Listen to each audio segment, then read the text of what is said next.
ನಮಸ್ಕಾರ ಸ್ನೇಹಿತರೆ, ಇಂದು ನಾವು CPR ವರ್ಕ್ಶಾಪ್ಗೆ ಬಂದಿದ್ದೇವೆ. ಇದನ್ನು ಕನ್ನಡದಲ್ಲಿ ನಾವು ಹೃದಯ ಸ್ತಂಭನ ತರಬೇತಿ ಅಂತ ಹೇಳ್ತೇವೆ. ಸೊ CPRನ ಪ್ರಾರಂಭಿಸಕ್ಕಿಂತ ಮುಂಚೆ ನಾವು ಈ ಒಂದೆರಡು ಶಬ್ದಗಳನ್ನ ನೆನ್ಪಿಟ್ಕೋಬೇಕು. ನಿಮ್ಗೆಲ್ಲರೂ ಗೊತ್ತಿರೋ ಹಾಗೆ ಹೃದಯಾಘಾತ ಅಂತ ನಾವೆಲ್ಲ ಕೇಳಿದೀವಿ. ಬಟ್ ಯಾರು ಕೂಡ ಹೃದಯ ಸ್ತಂಭನ ಅಂತ ಕೇಳಿರೋದು ತುಂಬಾ ಕಡಿಮೆ ಅಲ್ವಾ? ನಿಮ್ಗೆ ಯಾರಾದ್ರೂ ಹೃದಯ ಸ್ತಂಭನ ಅಂದ್ರೆ ಏನಂತ ಗೊತ್ತಾ? ಕೇಳಿದ್ದೀರಾ?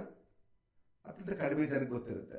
ಬಟ್ ಹೃದಯಾಘಾತ ಎಲ್ಲರಿಗೂ ಗೊತ್ತಿರುತ್ತೆ. ಯಾಕಂದ್ರೆ ಎಲ್ಲರೂ ಹೇಳ್ತಾ ಇರ್ತಾರೆ, ಅದಕ್ಕೆ ಹಾರ್ಟ್ ಅಟ್ಯಾಕ್ ಆಗಿತ್ತು, ಇದಕ್ಕೆ ಹಾರ್ಟ್ ಅಟ್ಯಾಕ್ ಆಗಿತ್ತು, ಅದಕ್ಕೆ ಸ್ಟೆಂಟ್ ಹಾಕಿದ್ರು, ಸರ್ ನನಗೆ ಹಾರ್ಟ್ ಅಟ್ಯಾಕ್ ಆಗಿತ್ತು, ಸ್ಟೆಂಟ್ ಹಾಕಿದ್ರು, ಜಯದೇವ ಹಾಸ್ಪಿಟ್ಲ್ಗೆ ಹೋಗಿದ್ದೆ, ಅಪೋಲೋ ಹಾಸ್ಪಿಟ್ಲ್ಗೆ ಹೋಗಿದ್ದೆ.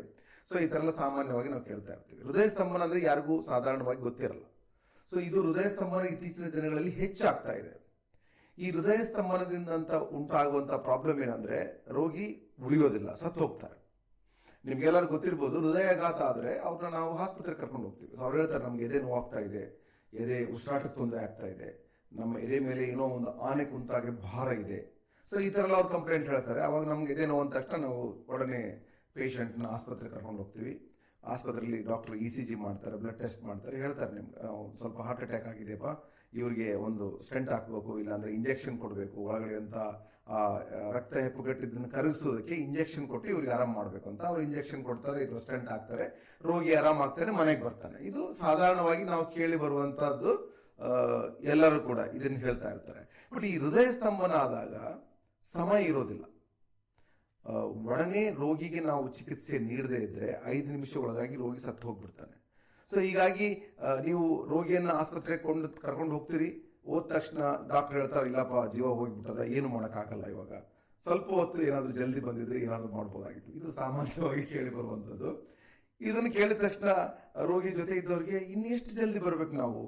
ಈ ರೋಗಿ ಬಿದ್ದ ಇಮಿಡಿಯೇಟ್ ಆಗಿ ನಾವು ಅವ್ರನ್ನ ಕಾರಲ್ಲಿ ಹಾಕೊಂಡು ಆಸ್ಪತ್ರೆಗೆ ಬಂದ್ವಿ, ಇನ್ನೆಷ್ಟು ಜಲ್ದಿ ಬರಬೇಕು, ಏನಾಯ್ತು ಇದು ನಮ್ಗೆ ಗೊತ್ತಾಗ್ತಾ ಇಲ್ವಲ್ಲ. ಹೀಗಾಗಿ ಇತ್ತೀಚಿನ ದಿನಗಳಲ್ಲಿ ಜನರಿಗೆ ಒಂದ್ ಸ್ವಲ್ಪ ಸಂಶಯ, ಹೆದರಿಕೆ, ಭಯ ಎಲ್ಲ ಇದೆ.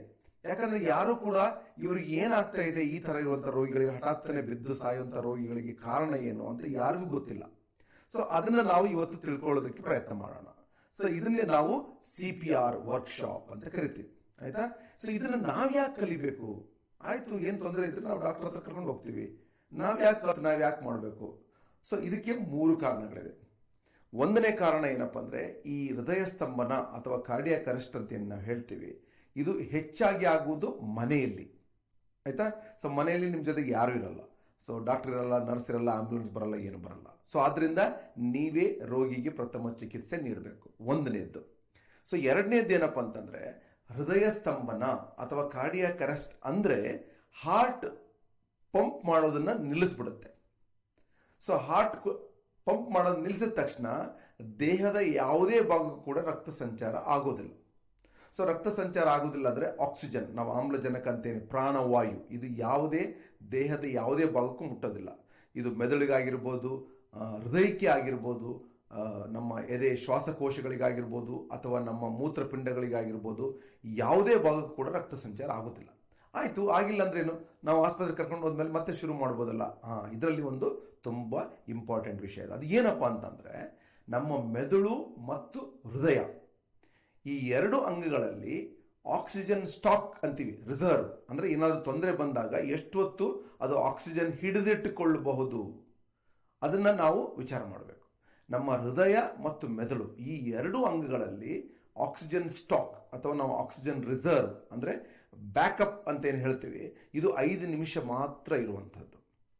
ಸೊ ಹೀಗಾಗಿ 5 ನಿಮಿಷದ ಒಳಗಡೆ ನಾವು ಮತ್ತೆ ರಕ್ತ ಸಂಚಾರ ಪ್ರಾರಂಭ ಮಾಡದೇ ಇದ್ರೆ ರೋಗಿ ಖಂಡಿತವಾಗಿ ಸತ್ತು ಹೋಗ್ತಾನೆ. ಸೊ ಆದ್ರಿಂದ 5 ನಿಮಿಷ ಬಾಳೇನಲ್ಲ, ಈ ಕಡೆ ನೋಡೋದ್ರೊಳಗೆ 5 ನಿಮಿಷ ಆಗ್ಬಿಟ್ಟಿರುತ್ತೆ. ಸೊ ಹೀಗಾಗಿ 5 ನಿಮಿಷದ ಒಳಗಡೆನೆ ರೋಗಿಗೆ ಪ್ರಥಮ ಚಿಕಿತ್ಸೆ ಆರಂಭಿಸಬೇಕು. ಅಂದ್ರೆ ಮಾತ್ರ ಹೃದಯ ಮತ್ತು ಮೆದುಳು 2 ಕೂಡ ಜೀವಂತವಾಗಿರುತ್ತೆ. ಇದು 2 ಜೀವಂತವಾಗಿದ್ರೆ ಮಾತ್ರ ರೋಗಿಯನ್ನು ಆಸ್ಪತ್ರೆಗೆ ಕರ್ಕೊಂಡು ಹೋದಾಗ ಡಾಕ್ಟರ್ ಏನಾದ್ರೂ ಮಾಡಿ ಬದುಕು ಉಳಿಸಬಹುದು. ನೀವೇನಾದ್ರೂ ಏನು ಮಾಡದೇ ಇದ್ರೆ, ವ್ಯಕ್ತಿಗೆ ಕಾರ್ಡಿಯಾಕ್ ಅರೆಸ್ಟ್ ಅಥವಾ ಹೃದಯ ಸ್ತಂಭನ ಆಯ್ತು, ನೀವು ಏನು ಮಾಡಿಲ್ಲ, 5 ನಿಮಿಷ ಆಯ್ತು ಅಂದ ತಕ್ಷಣ ಅವನ ಜೀವನ ಅಲ್ಲಿಗೆ ಮುಕ್ತಾಯವಾಗುತ್ತದೆ. ಸೊ ಆದ್ರಿಂದ ನೀವು ಇದನ್ನ ತಿಳ್ಕೊಂಡು, ಇದನ್ನ ಯಾವ ರೀತಿ ಕಂಡುಹಿಡಿಬೇಕು ಕಾರ್ಡಿಯಾಕ್ ಅರೆಸ್ಟ್ನ ಅಂತ ತಿಳ್ಕೊಂಡು ಇಮಿಡಿಯೇಟ್ ಆಗಿ 5 ನಿಮಿಷ ಒಳಗಾಡಿ ರಕ್ತ ಸಂಚಾರವನ್ನು ನೀವು ಪ್ರಾರಂಭ ಮಾಡಿದರೆ ರೋಗಿ ಬದುಕುಳಿತಾನೆ. ಸರ್, ನಾವು MBBS ಓದಿಲ್ಲ, ಡಾಕ್ಟರ್ ಅಲ್ಲ, ನರ್ಸ್ ಅಲ್ಲ, ಅಥವಾ ಆ್ಯಂಬುಲೆನ್ಸ್ನವ್ರು ನಮ್ಗೆ ಹೇಗೆ ಮಾಡೋಕ್ಕೆ ಸಾಧ್ಯ? ಇದನ್ನು ಮಾಡೋಕ್ಕೆ ಸಾಧ್ಯ. ಇದು ಅಂಥ ಕಷ್ಟಕರವಾದಂಥ ಪ್ರಾಬ್ಲಮ್ ಏನಲ್ಲ. ನೀವು ಸ್ವಲ್ಪ ಇದರ ಬಗ್ಗೆ ಮಾಹಿತಿ ತಿಳ್ಕೊಂಡು ಪ್ರಾಕ್ಟೀಸ್ ಮಾಡಿದರೆ ಇದನ್ನು ನೀವು ಮಾಡ್ಬೋದು. ಮಾಡಿ ನೂರಾರು ಜನರ ಪ್ರಾಣವನ್ನು ಉಳಿಸ್ಬೋದು. ಅಟ್ಲೀಸ್ಟ್ 100 ಜನ, ಇಲ್ಲಾಂದರೆ ನಿಮ್ಮ ಮನೆಯಲ್ಲಿ ಈ ಥರ ಯಾರಿಗಾದರೂ ಕೂಡ ಆದರೆ ಅವರ ಪ್ರಾಣವನ್ನು ನೀವು ಖಂಡಿತವಾಗಿ ಉಳಿಸ್ಬೋದು. ಆದ್ದರಿಂದ ನೀವು ಇದನ್ನು ಕಲಿಬೇಕು. ಅರ್ಥ ಆಯ್ತಲ್ಲ? ಈ CPR ನಾವು ಯಾಕೆ ಕಲಿಬೇಕಪ್ಪ ಅಂದರೆ, ನಮ್ಮ ಹತ್ರ ಇರೋ ಟೈಮ್ 5 ನಿಮಿಷ ಮಾತ್ರ. 5 ನಿಮಿಷದಲ್ಲಿ ನಾವು ರಕ್ತ ಸಂಚಾರವನ್ನು ಪುನರ್ ಆರಂಭ ಮಾಡದೇ ಇದ್ದರೆ ನಮ್ಮ ಮೆದುಳು ಮತ್ತು ಹೃದಯ 2 ಭಾಗ ಕೂಡ ಸತ್ತು ಹೋಗ್ಬಿಡುತ್ತೆ. 10 ನಿಮಿಷ ಮುಗೀತು ಅಂದರೆ ಸತ್ತು ಹೋಗ್ಬಿಡುತ್ತೆ. ಆದ್ದರಿಂದ ಇತ್ತೀಚಿನ ದಿನಗಳಲ್ಲಿ ನೀವು ನೋಡಿರ್ತೀರ, ಸಡನ್ನಾಗಿ ಕೂತ್ಕೊಂಡಿರ್ತಾರೆ, ಮಾತಾಡ್ತಾ ಇರ್ತಾರೆ, ಹಠಾತ್ತಾಗಿ ಬಿದ್ದ ತಕ್ಷಣ ಹೇಳ್ತಾರೆ, ಬಿದ್ರಪ್ಪ ಸತ್ತು ಹೋಗ್ಬಿಟ್ರು, ನಾವು ಆಸ್ಪತ್ರೆಗೆ ಕರ್ಕೊಂಡು ಹೋಗೋಷ್ಟೊತ್ತಿಗೆ ಜೀವ ಹೋಗ್ಬಿಟ್ಟಿತ್ತು ಅವ್ರದ್ದು. ಯಾಕಂದರೆ ಅವರಿಗೆ ಕಾರ್ಡಿಯಾಕ್ ಅರೆಸ್ಟ್ ಆಗಿತ್ತು. ಕಾರ್ಡಿಯಾಕ್ ಅರೆಸ್ಟ್ ಆದ ತಕ್ಷಣ ನಮಗಿರೋ ಸಮಯ 5 ನಿಮಿಷ. ಸೊ 5 ನಿಮಿಷದಲ್ಲಿ ಯಾರಿಗೂ ಏನು ಮಾಡಬೇಕು ಅಂತ ಗೊತ್ತಿಲ್ಲ. ಒಂದು ಗೊತ್ತು, ಏನಪ್ಪ ಅಂದರೆ ರೋಗಿ ಸೀರಿಯಸ್ ಆದ ತಕ್ಷಣ ಒಡನೆ ಅವ್ನು ಕರ್ಕೊಂಡು ಹಾಸ್ಪಿಟ್ಲಿಗೆ ಓಡಬೇಕು. ಸರ್, ಈ ಥರ ಅಲ್ಲಿಗೆ ಹೋದರೂ ಕೂಡ ಏನು ಪ್ರಯೋಜನ ಆಗಲಿಲ್ಲ.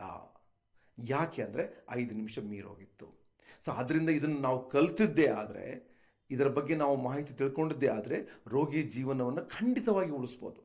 ಹೀಗಾಗಿ ನೂರಾರು ಜನರ ಜೀವ ಉಳಿಸ್ತಾ ಇದ್ದಾರೆ. ಅದು ಇಲ್ಲೂ ನಡೀತಾ ಇದೆ, ಹೊರ ದೇಶದಲ್ಲೂ ನಡೀತಾ ಇದೆ, ಎಲ್ಲ ಕಡೆ ನಡೀತಾ ಇದೆ. ಸೊ ಇದನ್ನು ನಾವು ಸ್ವಲ್ಪ ಕಲ್ತ್ರೆ ನಾವು ಕೂಡ ಈ ಜೀವವನ್ನು ಉಳಿಸುವುದರಲ್ಲಿ ಭಾಗಿಯಾಗ್ಬೋದು.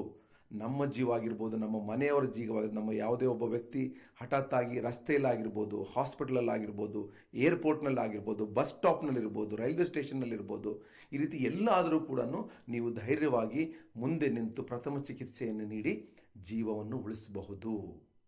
ಸೊ ಇದನ್ನು ನಾವು ಮನಸ್ಸಲ್ಲಿಟ್ಕೊಂಡು ಇವತ್ತಿನ ಕಾರ್ಯಕ್ರಮದಲ್ಲಿ ಚೆನ್ನಾಗಿ ಕಲಿಯೋಣ. ಅರ್ಥ ಆಯ್ತಾ? ಓಕೆ.